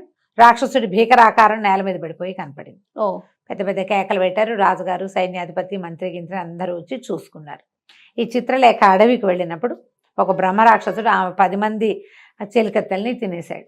రోజు ఒక మగవాడి మాంసం గనక ఇస్తానంటే నీ రాజ్యాన్ని ఏమీ చేయనని ఆ అమ్మాయితో ఒప్పందం చేసుకుని ఇలా టముకేయించేలాగా చేశాడు. లేకపోతే రాజ్యం సర్వనాశనం అయిపోతుంది. రోజు కోడిపోయినా పర్వాలా, ఏదో మెల్లిగా నడుస్తూ ఉంటుంది కదా, అందుకని దీనికి ఒప్పుకున్నారనమాట. సరే, అక్కడి నుంచి చిత్రలేఖకు మెలకు తెప్పిస్తే ఆవిడ సిగ్గుపడుతూ నిద్రలేచి ఈ అబ్బాయిని పెళ్లి చేసుకుంటానని. వాళ్ళు కూడా రెడీగా ఉన్నారు కదా, ఇప్పుడు ఈ అబ్బాయిని పెళ్లి చేసుకోవాలి. సరే, ఏమనుకుంది, పెళ్లి చేసుకున్నాక ఏం చేయాలి అని ఆలోచించి, నేను ఇప్పుడు వివాహం అది చేసుకోనండి, వివాహం చేసుకోలేను అంటే, కాదు నువ్వు వివాహం చేసుకోవాల్సింది, వివాహం అయ్యాక నువ్వే రాజు అవుతావు అంటే, సరే నాకు ఒక షరతు ఉంది, ఒకరోజు రాజుని చేయండి, నన్ను రాజుగా ఉండటం నాకు సంతోషాన్ని ఇస్తే అప్పుడు వివాహం చేసుకుంటానని అనేసరికల్లా వెంటనే ఇవాళ ఈ అబ్బాయిని రాజుని చేస్తున్నాము అని ప్రకటించారు. సింహాసనం మీద కూర్చోబెట్టారు. కూర్చోబెట్టంగానే ప్రజలందరినీ రప్పించింది. ప్రజలందరినీ రండి, ఒక టముకేయించారు. ఏదైనా విచిత్రమైన వ్యవహారం చేయగలిగే వాళ్ళు, విచిత్రమైన వాళ్ళు రండి అందరూ. ఎలా పెట్టిందంటే, ఎవరి దగ్గర అందమైన కుక్కలు, మేకలు, పెంపుడు జంతువులుగా ఉన్నారో వాళ్ళందరినీ పిలిపించింది. అందమైన మేకలున్న వాళ్ళకి 2000 వరహాలు బహుమానం. తెలివిగా రాజుగారు అన్నాడు, అదేంటమ్మా అట్లా పెట్టావు అంటే, అట్లా కాదండి, ప్రజలకి వాళ్ళు జంతువుల్ని బాగా చూసుకోవాలని తెలుసుకుంటారు, అందుకని పెట్టానండి. ఈ 20 మేకలున్న మంత్రగత్తె కూడా తీసుకొచ్చింది. అందరివి మేకలు, కుక్కలు అన్నీ చూశారు. బాగానే ఉంది. కొంతమంది కుక్కల్ని, కొంతమంది కుందేళ్ళని, రామచిలకల్ని పెంచుకునే వాళ్ళు. అందరిలోకి ఎక్కువ మేకల్ని పెంచుకోగలిగే సత్తా ఉన్నది ఈవిడ. అక్కడి నుంచి సరే, ఇంకొక బహుమానం ప్రకటిస్తాను, ఎవరైనా సరే జంతువుని మనిషిగా మార్చగలిగే మంత్రశాస్త్రం తెలిసిన వాళ్ళు ఉన్నారా మన సభలో? ఉంటే చెయ్యొద్దండి. మీ దగ్గరున్న జంతువుని మనిషిగా మీరు మార్చగలరా? ఎలా మారుస్తాం? ఏమిటో ఇది దిక్కుమాలవన్నీ అడుగుతున్నాడు రాజకుమారుడు అని ఎవరి దారిని వాళ్ళు సర్దుకున్నారు. ఈ మేకల ఆవిడకి ఆశ పుట్టింది. ఎంత ఇస్తారు జంతువుకి అని అడిగింది. ఒక్కో జంతువుకి 2000 వరహాలు ఇస్తామన్నారు. ఏం చేయగలవు? నాకు ఇప్పుడే డబ్బులు ఇచ్చేస్తానంటే నేను మార్చగలను, నాకు ఆ మంత్రశక్తి ఉందని. సరే ఇచ్చేస్తాం, మార్చేయమన్నారు. ఈ వెంటనే ఈ మంత్రగత్తె ఏం చేసింది, తన సంచిలోంచి ఓ చిన్న ఇంత సీసాడు నీళ్లు తీసి దాన్ని మంత్రించి మేకల మీద చల్లింది. ఒక్కో మేక ఒక్కో అబ్బాయికి చొప్పున మారిపోయి 20 మంది మేకలు 20 మంది అబ్బాయిలు అయిపోయారు. అందులో తనకు భర్తని గుర్తుపట్టింది అమ్మాయి. మణివల్లభుడు ఉన్నాడు అందులో, మేక అయిపోయాడు. కానీ మగవేషంలో ఉంది విజయచంద్రిక. విజయచంద్రిక మగవేషంలో ఉంది. తన మొగుడిని తను గుర్తుపట్టగలదు కదా, రాజుగా ఉంది ఇక్కడ. గుర్తుపట్టేసింది. గుర్తుపట్టేశాక మా బహుమానం అంది మంత్రగత్తె, దగ్గరికి రాగానే మెడ ఎగరగొట్టేసింది కత్తితోటి. హాహాకారాలు చేశారు సభలో. వాళ్ళ స్త్రీని చంపేసిందని. ఇప్పుడు ఆ అమ్మాయి ఎదురుగుండా పక్క కొట్ల వాళ్ళకి తెలుసు ఈ అమ్మాయి మంత్రగత్తె అని. లోకానికి ఏం తెలుస్తుంది, అది అందగత్తెగా కనపడుతోంది. మేకలు పెంచుకునే బంగారు తల్లి అంతే కదా కనపడుతుంది.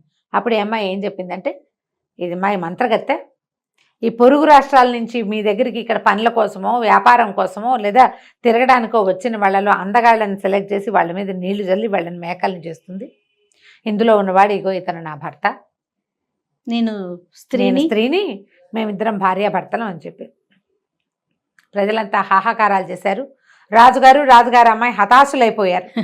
ఈ అబ్బాయికి ఇచ్చి పెళ్లి చేద్దాం అనుకున్నారు కదా, అదేమో అమ్మాయి అని తేలింది. అక్కడి నుంచి చిత్రలేఖ వల ఏడవటం మొదలుపెట్టింది. అయ్యో, నేను నిన్ను మొదటి చూపులోనే ప్రేమించాను, నువ్వు ఇట్లా ఆడవాదాని అయిపోతే నేనేం చెయ్యాలి, నేను ఎవరిని పెళ్లి చేసుకోవాలి, నేనేం కావాలి అని ఏడ్చేశారు కల్లా ఈవిడ ఏమందంటే, అట్లా కాదు, నువ్వు సరిగ్గా నా భర్తను చూడు, నేను ఆయన వేరేగా ఉన్నామంటే అప్పుడు చూశారు. సరిగ్గా చూస్తే ఆ సింహాసనం మీద కూర్చున్నవాడు, ఈ మేకల మంద మధ్యలో నుంచున్నవాడు ఒకేలా ఉన్నారు. నేను ఆయన రెండో భార్యగా నిన్ను స్వీకరిస్తాడు, మన ఇద్దరం కలిసి ఉందామని చెప్పింది. నువ్వు నాతో ఉండటమే కదా నీకు కావాల్సిందని ఈ రెండో అమ్మాయిని చిత్రలేఖనిచ్చి మణివల్లభుడికి పెళ్లి చేయించింది. బాగుంది. రాజుగారు ఇద్దరు కూతుళ్ళు అల్లుడితోటి హాయిగా ఉన్నారు. కొంతకాలం అక్కడే ఉన్నారు. ఉన్నప్పుడు ఈ అమ్మాయి చిత్రలేఖ పదే భర్తను అడిగేది, మీ దేవురు, నువ్వు ఏ దేశానికి రాజకుమారుడివి, నువ్వు రాజకుమారుడు కాకపోతే రాజకుమార్తె నిన్నెందుకు పెళ్లి చేసుకుంటుంది అంటే చెప్పేవాడు కాదు అతను.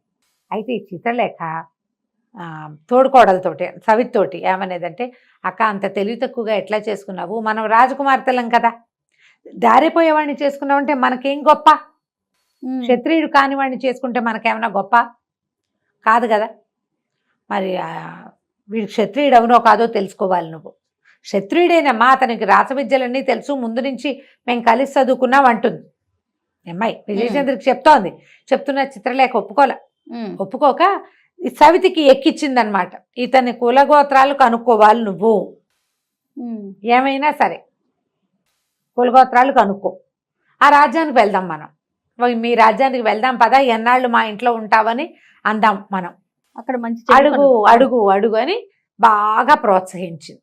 తను అడిగేది నవ్వుతూ. ఈ అమ్మాయి ఏంటంటే మొదటి భార్య, అతను మొదట ప్రేమించి పెళ్లి చేసుకున్నాడు కదా, ఇప్పుడు ఈ పెళ్లి అంటే అనుకోకుండా జరిగిన పెళ్లి, విజయచంద్రికతో జరిగింది ప్రేమించి పెళ్లి కదా, అందుకని ఎంతసేపు ఇట్లా ప్రోవోక్ చేస్తే సరే ఏమైంది, ఒకరోజు భార్యాభర్త షికారు వెళ్ళారు. ఎవరు మొదటి భార్యతోటి, చిత్రలేఖతోటి కాదు, విజయచంద్రికను మణివల్లభుడు షికారు వెళ్తే అమ్మాయి ఏమందంటే, నేను ఒక రాజకుమార్తెని, ఇంకో రాజకుమార్తెని నీకు పెళ్లి చేయించాను, మా పరువు మర్యాద ఉండాలి కదా మాకు కూడా, ఎవరో దారిపోయేవాడిని ఇద్దరు రాజకుమార్తెలు పెళ్లి చేసుకున్నారంటే మాకేం మతింపు, మా నాన్నలకేం గొప్ప, మా వంశాలకు ఎంత ఇది కదా, నువ్వు మీ కులం గోత్రం చెప్పకుండా చేస్తున్నావు, మీది ఏ రాజ్యమో చెప్పు అనేసరికల్లా ఇతనికి సడన్గా తలకాయ పట్టేసుకున్నాడు. తల పట్టుకుని అబ్బా అన్నాడు, పెద్ద తలనొప్పి వచ్చినట్టు అయిపోయింది. తలనొప్పి తగ్గాక అతను చెప్పాడు, నేను గనక నీకు చెప్పానా ఇది ఒక రహస్యం, మీకు దూరం అయిపోతాను, మళ్ళీ ఇక నేను మీతో ఉండను అంటే, ఇంకా స్త్రీ సహజమైన ఒక రహస్యం తెలుసుకోవాలనే ఒక ఆసక్తి మొదలైతే ఆడవాళ్ళు ఒట్లు పెట్టేస్తారు, ప్రమాణాలు పెట్టేస్తారు, ఆగలేకపోతారు. ఆ స్త్రీ సహజమైన గుణంతో ఆ చిత్రలేఖ ఏం చేసింది, తను తెలుసుకోలేక అక్కకి ఎక్కించింది. ప్రేమ లేదు వీడికి, మరి ఇది లేదు, వాడి కులం మంచిది అయి ఉండదు అందుకే చెప్పట్లేదు, ఇలాగా ఉన్నాయి, ఎప్పుడైనా ఉంది, కులగోత్రాల గోళ ఎప్పుడూ ఉంటుంది. అమ్మాయి క్షత్రియ క్షత్రియుడినే పెళ్లి చేసుకోవాలి, వాళ్ళు కులం తప్పేశామేమో అన్న అనుమానం లోపల, ఎవరైనా ప్రజల్లో చెప్పుకుంటారేమో అని సిగ్గు. ఇక అతను అన్నాడు, నేను కనుక నీకు చెప్పానా అంతే సంగతులు అన్నాడు. అంటే అయినా సరే నేను అది తెలుసుకోవాల్సిందే అంటే ఏదో రహస్యం అనమాట, మాకు ఇన్నాళ్ళు చెప్పకుండా దాచావన్నమాట, పైగా ఇవాళ దాన్ని పెళ్లి చేసుకున్నావు, నాతో ఎన్నేళ్ళ నుంచి కలిసి ఉన్నావు, నువ్వు 15-16 సంవత్సరాలుగా మన ఇద్దరం కలిసే ఉన్నావు, నువ్వు 12 ఏళ్ల పిల్లాడప్పటి నుంచి నువ్వు నాకు తెలుసు, అప్పటి నుంచి దాచిపెట్టావు, నీకు ప్రేమ లేదు, నీకు అది లేదు ఇది లేదని అన్నది. అనేసరికల్లా తను అన్నాడు, సరే పద బయటికి వెళ్దామని. బయటకు వచ్చేసో కాస్త పార్క్లోకి వెళ్ళారు కదా, అక్కడి నుంచి ఎలా నడిపించి ఎక్కడికో తీసుకెళ్ళారు. ఒక పెద్ద నీళ్ల మడుగు, అది ఆ మడుగు దగ్గర నిలబడ్డాక చెప్పాడు, నువ్వు శ్రద్ధగా విను, భయపడద్దు, తర్వాత ఏం జరిగినా నాకు సంబంధం లేదు, నీకు చెప్పేస్తున్నా ఇప్పుడే అని చెప్పాడు. సరే చెప్పంటే, నా పేరు శంఖచూడు, నేను ఒక నాగరాజ కుమారుణ్ణి, మేము చాలామంది కలిసి భూలోకానికి విహారానికి వచ్చేవాళ్ళం, పాతాళం మా ప్రాంతం. ఈ శంఖచూడు అతని ఫ్రెండ్స్ పైకి వచ్చేవాళ్ళు అనమాట. భూలోకానికి విహారానికి వస్తున్నప్పుడు ఒక ఆయన తలకి ఇట్లా జుట్టు పూర్తిగా జటలు కట్టి సన్నగా బక్కగా వెదురు పుల్లలాగా నిలబడి ఒంటికాలు మీద నిలబడి తపస్సు చేసుకుంటున్నాడు. తపస్సు చేసుకుంటుంటే ఏమిటి ఈయన ఏం చేస్తున్నాడు, ఈ జుట్టు ఏమిటి ఇట్లా ఉంది, మనిషి ఏమిటి ఇట్లా ఉన్నాడని మాట్లాడుకున్నాం మేమంతా. మా స్నేహితులు అన్నారు తపస్సు చేస్తున్నాడు ఈయన ఎవరో ముని అంటే, ముని అయితే ఏం చేస్తాడో చూద్దామని నేను అతన్ని చుట్టుకున్నాను. చుట్టుకుంటే వీళ్ళు అందరూ హాహాకారాలు చేశారు, వద్దు వద్దు శపిస్తాడంటే వీడి వల్ల ఏమవుతుంది అనుకున్నాను నేను. ఈ చుట్టుకుపోవటం వల్ల ఒంటికాల మీద నిలబడ్డ ఆయన పడిపోయాడు నాతో సహా. ఎప్పుడైతే ఆయన కళ్ళు తెచ్చాడో ఆయన కళ్ళ నుంచి వచ్చిన మంటలకి నా స్నేహితులంతా భయపడి పారిపోయారు. ఆయన చుట్టుకుపోయి ఉండటం వల్ల నేను తప్పించుకోలేకపోయాను. ఆయన నీకు ఇంత పొగరా శంఖచూడ, నువ్వు ఇలాగే మట్టిలో కలిసిపో అని శపించాడు. నేను బతిమలాడాను. నేను ఏనాడు తపస్సు చేసే వాళ్ళని చూడలేదు, మొదటిసారి భూలోకానికి వచ్చాను, అందువల్ల నా వల్ల ఈ తప్పు జరిగింది, నన్ను క్షమించని చాలా బతిమలాడాను. మట్టిలో కలిసిపో, చచ్చిపోమని శపించాడు. మట్టిలో కలిసిపోవడం చచ్చిపోవడం. అయితే ఒక పని అప్పుడు ఆయన చాలా బతిమలాడాక నా తండ్రి అయిన వాసుకి పట్ల దయతలిచి నన్ను వదిలిపెట్టాడు. నాకు శాప అవసానం చెప్పాడు, నువ్వు ఇలాగే చచ్చి పడి ఉంటావు, నిన్ను ఎవడైనా మానవుడు ముట్టుకుంటే నువ్వు మణిగా మారతావు. ఓహో. నిన్ను ఒక స్త్రీ ఆమె చేతిలోకి తీసుకోగానే నువ్వు బాలుడిగా మారతావు, వాళ్ళతో పాటు జీవించు. వివాహం అయిన తర్వాత నీ భార్య నీ గత జన్మని గుర్తు చేసి ప్రశ్నించే వరకు నువ్వు మానవ మాతృడుగానే ఉంటావు. ఎప్పుడైతే నీ గత జన్మ నీకు జ్ఞాపకం వస్తుందో అప్పుడు శాప విమోచనం, అప్పటి వరకు నువ్వు ఈ భూలోకంలో బతుకుతూ ఉండమన్నాడు. నేను అప్పుడే చచ్చి పడిపోయాను. నన్ను ఒక కట్టెలవాడి చేతిలోకి తీసుకున్నాడు, నేను మణిగా మారా. తీసుకెళ్లి అక్కడి నుంచి మధురానగర రాజుగారి అంతఃపురంలో ఆ రాణిగారు నన్ను పట్టుకుంది, నేను బాలుడిగా మారాను. వాళ్లే నాకు మణిగా భూషణుడిగా పేరు పెట్టారు. మొత్తం చెప్పాడు. నేను అక్కడి నుంచి 12 సంవత్సరాల వయసు వచ్చాక వాళ్ళని విడిచిపెట్టి వచ్చాను. మధురానగరపురంలో రాజకుమారుడిగా పెరిగాను నేను. ఇప్పుడు నన్ను అడిగావు కాబట్టి ఇక నాకు శాప విమోచనం అయిపోయింది. ఇక నేను మీతో కలిసి జీవించను. నాకు గుర్తొచ్చినా, నాకు గుర్తు రాగానే నాకు శాప విమోచనం అయిపోయినట్లే. జ్ఞాపకం వచ్చినా మీ ఇద్దరిని వదలలేక నేను చెప్పలేదు, నువ్వు బలవంత పెట్టావు నన్ను చెప్పేదాకా. చెప్పా కాబట్టి ఇక నేను ఇక్కడ ఉండనని పెద్దది 4 మూరల పొడుగున నల్లటి వికృతాకారం కలిగిన పాముగా మారిపోయాడు అతను. ఈ అమ్మాయి చూస్తుండగానే మహాభయంకరంగా ఉంది. అది జర పాకుతూ ఆ మడుగులోకి ప్రవేశించి వెళ్ళిపోయాడు. ఓహో. కళ్ళు తిరిగి పడిపోయింది విజయచంద్రిక. మెలకు చూస్తే ఏముంది, మడుగు మోత బాగా గట్టు మీద తను ఒక్కతే ఉంది. లబోదిబోమని ఏడ్చింది, చేయగలిగేది ఏం లేదు. అక్కడి నుంచి ఇంటికి వెళ్ళింది ఏడుస్తూ. వెళ్ళేసరికల్లా చిత్రలేఖ ఆశ్చర్యపోయింది. ఏం జరిగింది అంటే, నీ వల్లే మనకి ప్రాప్తి వచ్చింది. నా అంతటి నేను 2-3 సార్లు అడిగి ఊరుకున్నాను అతని మీద వ్యామోహంతో. నువ్వు నీకు భర్త వ్యామోహం కంటే ఈ కులం వ్యామోహం ఎక్కువ. నన్ను ఎక్కించేసుకోవాలని నాకు ఎక్కిచ్చేసావు. అడిగి భర్తను పోగొట్టుకున్నావని లబలబలాడుతూ ఏడుస్తూ అక్కా చెల్లి తెగ శోకాలు పెట్టారు. మణివల్లభుడు వెళ్ళిపోయాడు. నా పేరు శంఖచూడు, నేను సర్పాన్ని, నేను అది ఇది డామ్డీమ్ అన్నట్టు చెప్పేశాడు కథంతా. ఎప్పుడైతే తన శాప విమోచనం అయిపోయిందో ఇంకా నేను మీతో మానవులతోటి కాపురం చెయ్యను అని వెళ్ళిపోయాడు. ఈ అమ్మాయి విజయచంద్రిక ఏడుస్తూ రాజ్యంలోకి వచ్చేసింది, ఊళ్ళో అంతఃపురంలోకి వచ్చింది. తెగ తిట్టింది ఆ చిత్రలేఖని. నీ వల్లే ఇలా నేను అడగాల్సి వచ్చింది, అనవసరమైన ఎంతూసియాజం రేకెత్తించావు నాకు. ప్రశ్నించి చివరికి అతను శాప విమోచనం అయిపోయిందని వెళ్ళిపోయాడు. భర్త లేకుండా ఉండిపోయాం ఇప్పుడు మనం. పోనీ పెళ్ళిళ్ళన్నా కాకుండా ఉంటే మళ్ళీ వివాహాలైనా అయ్యేవి, ఇప్పుడు మనం ఏం చేస్తాము అని బాగా ఏడ్చింది. ఇద్దరు కలిసి శోకాలు పెట్టారు. ఏం చేస్తారు, వెళ్ళిపోయిన వాడిని తెచ్చుకోలేరుగా. అక్కడి నుంచి నేను మా ఇంటికి వెళ్ళిపోతానంటే చిత్రలేఖ బతిమలాడింది, అక్క నన్ను క్షమించు, నా వల్లే ఇంత పని జరిగింది, చూద్దాం ఏదైనా ఒక ప్రయత్నం చేద్దాము, నువ్వు మాతోటే ఉండిపో. రాజ్యానికి రాజు ఎవరు, మన ప్రాణనాథుడు. ఆయన భార్యగా నువ్వే ఆ సింహాసనం మీద కూర్చుని, నువ్వు మొదటి భార్యవు కాబట్టి మేము దానికి ఒప్పుకునే కదా నన్ను ఇచ్చి పెళ్లి చేశాడు మా నాన్న రెండో భార్యగానే, కాబట్టి రాజ్యం నీది. అయితే విజయచంద్రికనే రాజుని చేశారు. ఆ అమ్మాయే రాజ్యం చూసుకోవాలి. అయితే అమ్మాయి ఏమందంటే, నాకు ఒక ఐడియా ఉంది, ఐడియా ప్రకారం చేస్తాను. సరే, అప్పుడు ఈవిడ చాటింపు వేసింది. ఎవరైనా ఏదైనా ఒక విచిత్రాన్ని, అద్భుతమైన సంఘటనని చూసినా తెలుసుకున్నా అది మాకు తెలియజేయండి. నేనెన్నడూ చూడని అద్భుతాన్ని తెలియజేసిన వాడికి మోయగలిగినంత బంగారం ఇస్తానని ప్రకటన చేసింది. తెలివిగా చేసింది. అప్పుడు చిత్రలేఖ ఎందుకక్క వీటి వల్ల ఏం ప్రయోజనం అంటే, అట్లా కాదు, ఏదైనా మనకి ఇప్పుడు ఈ అద్భుతాన్ని చూసామా మనం, చచ్చిన పాము మణివటం ఏమిటి, మణి పిల్లాడవటం ఏమిటి, వాడు మనకి మొగుడవటం ఏమిటి. అది సంవత్సరాలు అతనితో కలిసి ఉన్నాను నేను. నువ్వంటే ఇప్పుడు ప్రేమించావు, వివాహం చేసుకున్నావు, నన్ను ప్రేమించావు, నా మొగుడిని నువ్వు పెళ్లి చేసుకున్నావు. నేను చదువు మొదలుపెట్టిన దగ్గర నుంచి నాతో పాటు ఉన్నాడు. నాకు తెలియలా. ఉమ్. ఒక్క వాక్యం బయటకు వచ్చేసరికి మాయమైపోయాడు. అద్భుతాలు ఇవన్నీ. అలాగే ఏదైనా ఒక అద్భుతం అందితే చూద్దాం. ఒక ఏడాది పాటు ప్రయత్నం చేస్తాను ఇతని కోసం. దొరకలేదా ప్రాణత్యాగం చేసుకుంటా. తర్వాత నీ తండ్రి, నీ రాజ్యం, నువ్వు మీ బాధ మీద పడండి అని చాటింపేసింది. ఎవ్వరూ రాల. ఊళ్ళో వాళ్ళంతా మాట్లాడుకునేవారు. ఏదైనా అద్భుతం అనగానే పక్కవాడు నాకు కూడా తెలుసు అనేవాడు. ఇద్దరికి ముగ్గురికి తెలిసిన అద్భుతాలు అవ్వవు. ఎవ్వడికి తెలియంది కదా అద్భుతం అంటే. అవును. అయితే ఆ ఊళ్ళో ఓ బ్రాహ్మడు ఉన్నాడు, కొంచెం పేదవాడు. ఆయన యాయవారం చేసుకునేవాడు. 5-6 పిల్లలు ఉన్నారు. వాళ్ళ ఆవిడ అంది, రోజు మంచి రోజులు చెప్తావు ప్రతి వాళ్ళకి, ఏం ప్రయోజనం నీ వల్ల? ఈ రాణిగారు ఏదో ప్రకటన చేసింది, ఒక అద్భుతాన్ని ఏదైనా చెప్పచ్చు కదా. ఎట చెప్తామే అద్భుతాన్ని, చూడకుండా అన్నాడు. చూడైతే రోజు రొట్టెలు చేసిస్తా, పో రోడ్ల మీదకి, వెతుకు. తేగలిగినంతతే నా పిల్లల్ని నేను ఎట్టాగొట్టా గడుపుకుంటా, వెతుకు, చూడు. ఇప్పుడు ఇళ్ళ మధ్యలో వాకిళ్ళ మధ్యలో ఏమవుతాయి అద్భుతాలు?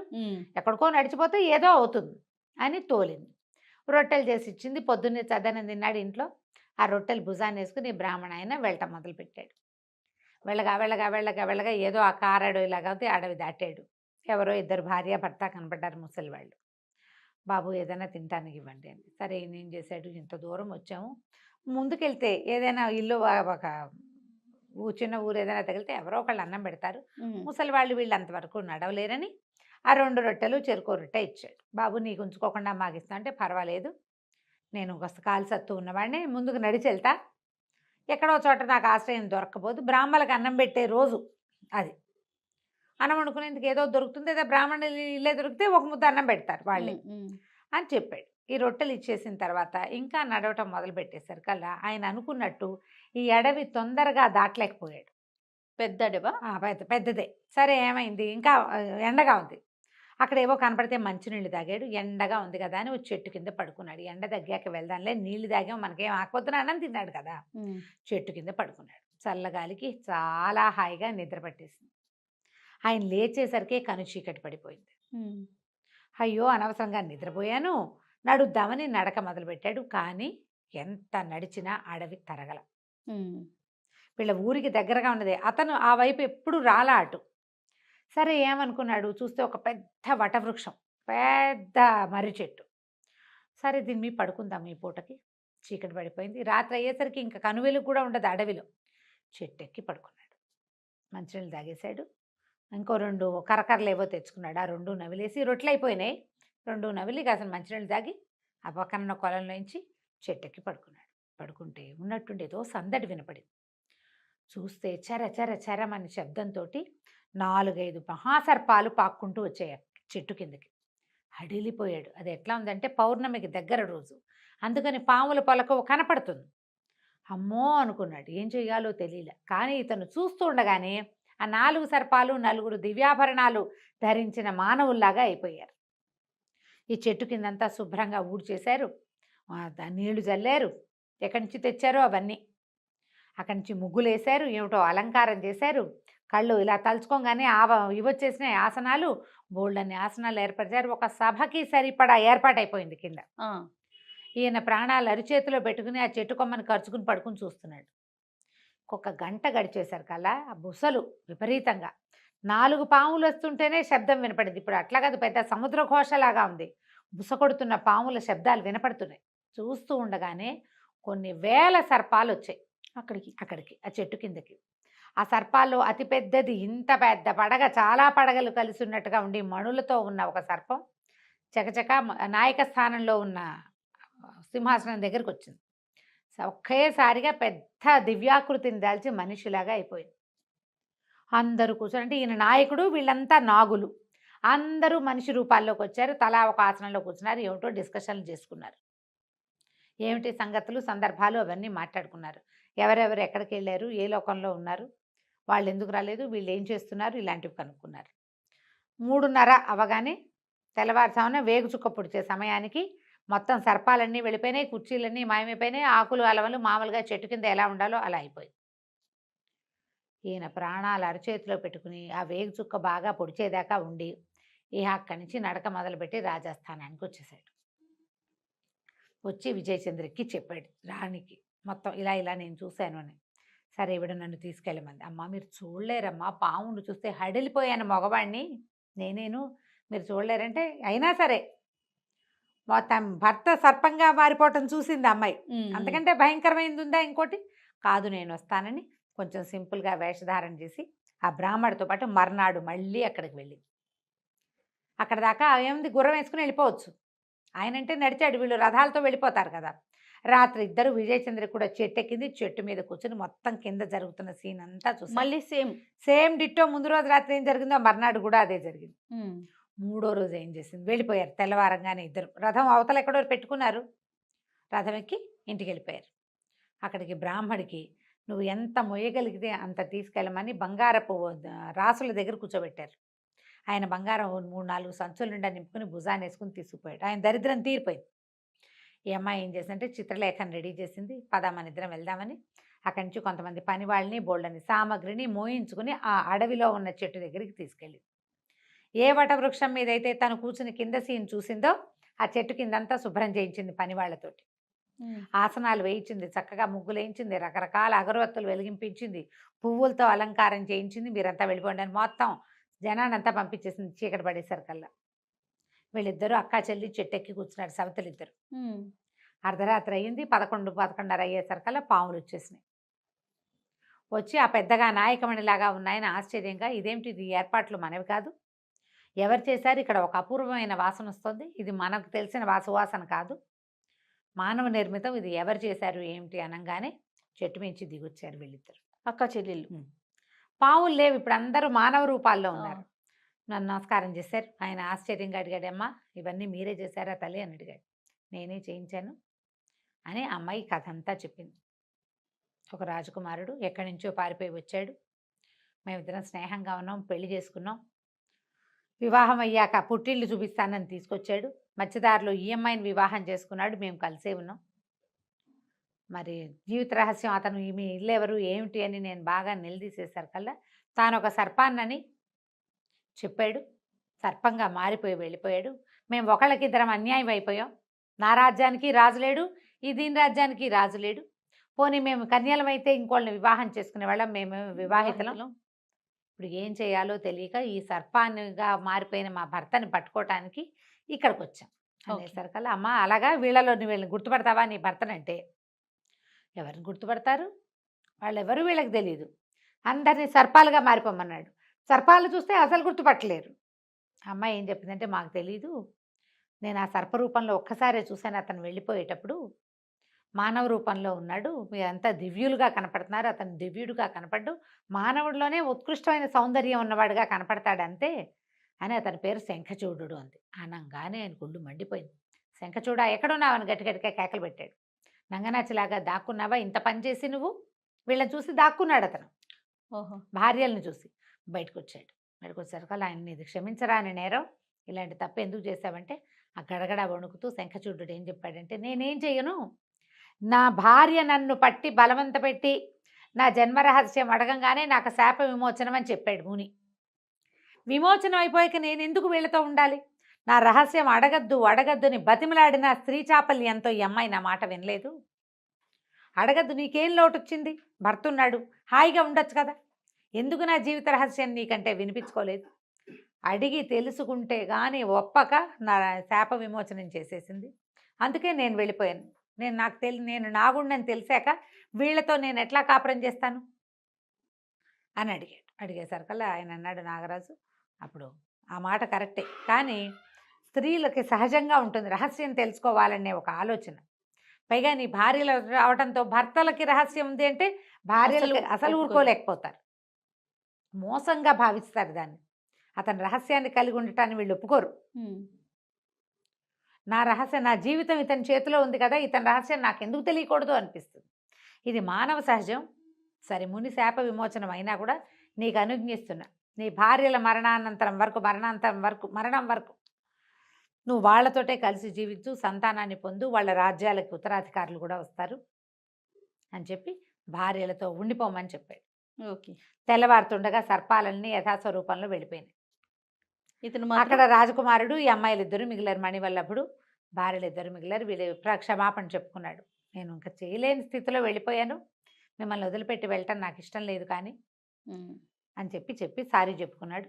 ముగ్గురు కలిసి తమ ఎక్కడో ఆపిన రథాన్ని ఎక్కి ఇంటికి వచ్చేసారు.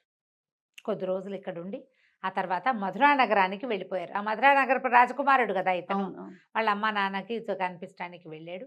ఈ 3 రాజ్యాల్ని ఏకకాలంలో పరిపాలిస్తూ ఎన్నో సంవత్సరాలు భార్యలిద్దరితో విజయచంద్రికతోటి చిత్రలేఖతోటి సంతానాన్ని పొంది సుఖంగా ఉన్నాడు. కథ కంచికి మనం ఇంటికి. చాలా బాగుంది రమ్య గారు. చిన్న సిరీస్ అయినా కూడా చాలా బాగుంది. ఇంట్రెస్టింగ్ గా ఉంది. అవును. నమస్తే. నమస్తే.